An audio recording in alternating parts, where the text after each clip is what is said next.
চিন্তাৰ বিষয় আৰু উদ্বেগজনক বিষয় দ্ৰুতগতিত ছয়গাঁও অঞ্চলত চুৰ হৈ আছে, চুৰত সন্ত্ৰাসত মানুহৰ নিৰ্যাতন হৈ আছে। গতিকে আজি আপোনালোকৰ মিডিয়াৰ জৰিয়তে অসমৰ মুখ্যমন্ত্ৰীক দৃষ্টিগোচৰ হোৱাকৈ কথা ক'ব বিচাৰিছোঁ। আমাৰ ছয়গাঁওখনত আমি থানাখনত গ'লে গম পাওঁ যে তাতে মেন পাৱাৰ নাই। মেন পাৱাৰ নোহোৱাৰ অজুহাতত আমাৰ যিবিলাক ঘটনা ঘটি আছে আৰু সকলোতকৈ লক্ষণীয় বিষয় আমাৰ অঞ্চলত ড্ৰাগছৰ উৎপাতটো বেছি হৈছে। গতিকে ড্ৰাগছৰ ক্ষেত্ৰত প্ৰশাসন কঠোৰ হওক আৰু আমাৰ যিসকল উঠি অহা যুৱক আছে তেখেতসকলক একদম ভালকৈ নজৰবন্দী কৰক আৰু চুৰ থাকিলে চুৰৰ নেটৱৰ্ক যিটো আছে সেইটো ভালকৈ উৎখাত কৰিবৰ বাবে আমি আহ্বান জনাইছোঁ। এতিয়া সাধাৰণ চুৰ হৈ থকা নাই, মানুহে এতিয়া টোপনি মাৰিব নোৱাৰে, আমাৰ কাৰো শান্তি নাই। এতিয়া গতিকে আপোনাৰ মন্দিৰত সোমাইছে মানে আৰু একো বাকী নাই বাছ এইখিনি কথা কৈছোঁ। চৰকাৰৰ দৃষ্টিগোচৰ হওক আৰু চোৰক কঠোৰ হাতেৰে দমন কৰক। আৰু দুখৰ কথা, আজি যোৱা নিশা আমাৰ ছয়গাঁও শ্ৰী শ্ৰী হৰি মন্দিৰত যি চুৰে উপদ্ৰৱ চলালে সেইটো আমি খুবেই চিন্তিত হৈছোঁ। কাৰণ মন্দিৰত যেতিয়া চুৰ হৈছে তেতিয়া আৰু ভাবিব লগা নাই, কাৰণ মানুহৰ চিন্তাধাৰা সলনি হৈ গৈছে।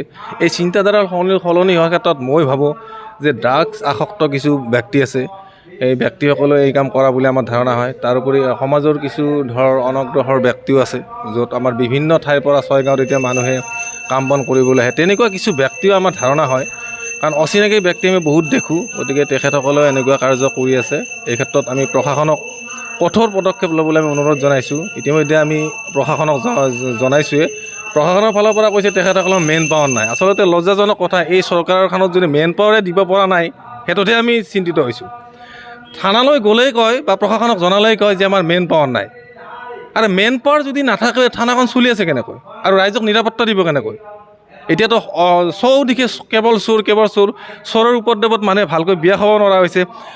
ইয়াত এখন থিয়েটাৰ চলি গ'ল, থিয়েটাৰখনত মানুহ হোৱা নাই চোৰৰ উপদ্ৰৱৰ কাৰণে। মানুহে ভয় খাইছে যে ঘৰ এৰি গ'লেই চোৰ।